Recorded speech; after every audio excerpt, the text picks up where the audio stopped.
सुबह दे आए हो इधर तो इतने बैठे हो सुबह तो इतने बैठे हो लटाया नहीं उन्होंने कितने तो नहीं कितने लटा देंगे ना अच्छा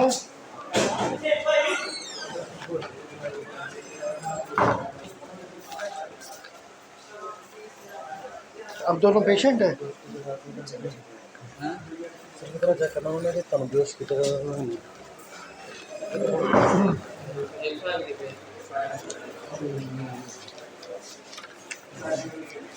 तुझे थक गए होगे बैठे बैठे लेटना ने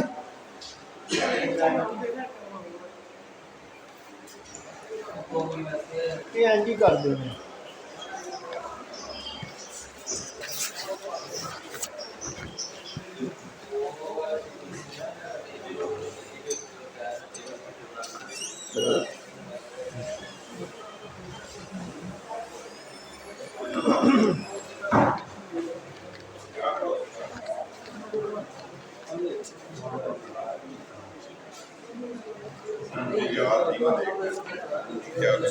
डॉक्टर साहब ये सुबह के बैठे हैं 85 साल उम्र इनकी घुटने का होना ऑपरेशन कहीं लेट गए तो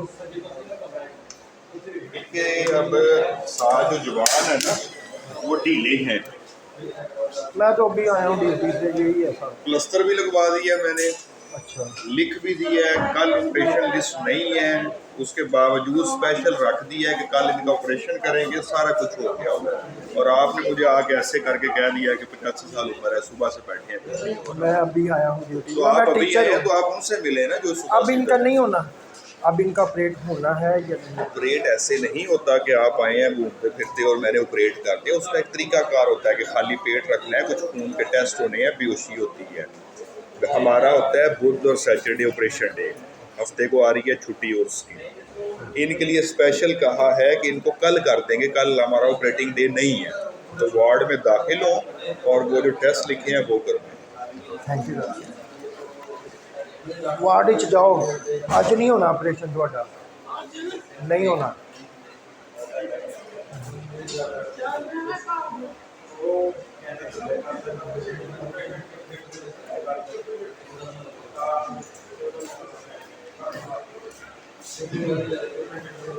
अज नहीं ऑपरेशन होना कल कल वो कहते हैं कल असीं ऑपरेशन कर देंगे कल नहीं है ऑपरेशन डे फिर भी कहते हैं कल कर देंगे सुबह तो बैठे थे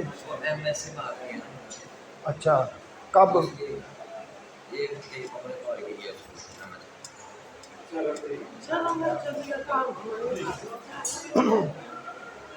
पता चलिया की क्या डॉक्टर ने कहा कि एक दिन पहले असीं रखते हैं खाली पेट रखते हैं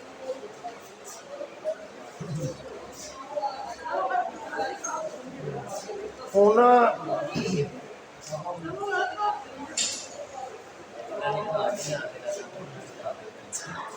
वार्ड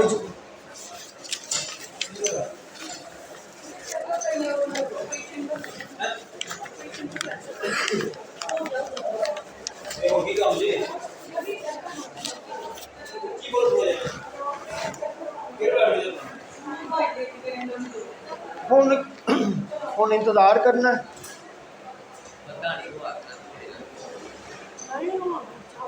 चलो आंदा है वो पता नहीं कितने गया उन्हें दसिया भी नहीं कितने जा रहे हैं MS को गया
ਤੁਹਾਡਾ ਆਪਰੇਸ਼ਨ ਕੱਲ ਕਰਨਾ ਉਹਨਾਂ ਨੇ।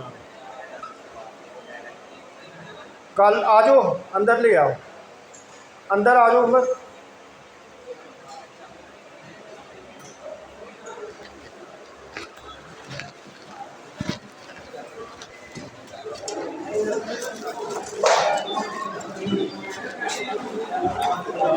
ਹਾਂਜੀ, ਕੀ ਹਾਲ ਹੈ? ਮਿਲੇ ਐਮਐਸ ਨੂੰ? ਹਾਂਜੀ, ਕੀ ਕਰਨਾ? ਉਹਨੇ ਕਿਹਾ ਜਿੰਨੀ ਦੇਰ ਮੈਂ ਨਾ ਕਹਾਂ ਅੰਦਰੋਂ ਨਹੀਂ ਕੱਢਣਾ। ठीक अस्सलाम वालेकुम। क्या बात? हाँ जी, नीचे आ गई। मैं क्या ਤੁਹਾਨੂੰ ਪਤਾ ਕਰੀਏ ਤੁਸੀਂ ਹੁਣ ਕੀ ਅਗਰ ਨਹੀਂ ਕਰ ਰਹੇ ਨਾ ਤਾਂ ਸਿੱਧਾ ਸਿੱਧਾ ਸਿੱਧਾ ਲੈਂਦੇ ਸੀ वो आया ना काशिम हाथी का भरा, वो कहना MS कहता है कि जिन्नी देर मैं ना कहा तुम ऑपरेशन थिएटर तो नहीं करना।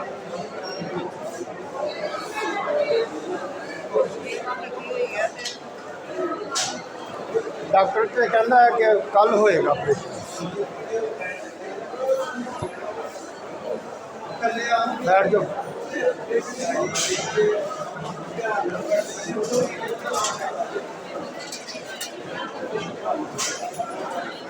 उधर हो जा काकी।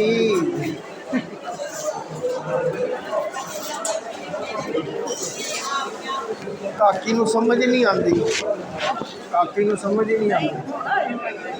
मैं तो अंदर ही सा काफ़ी देर ला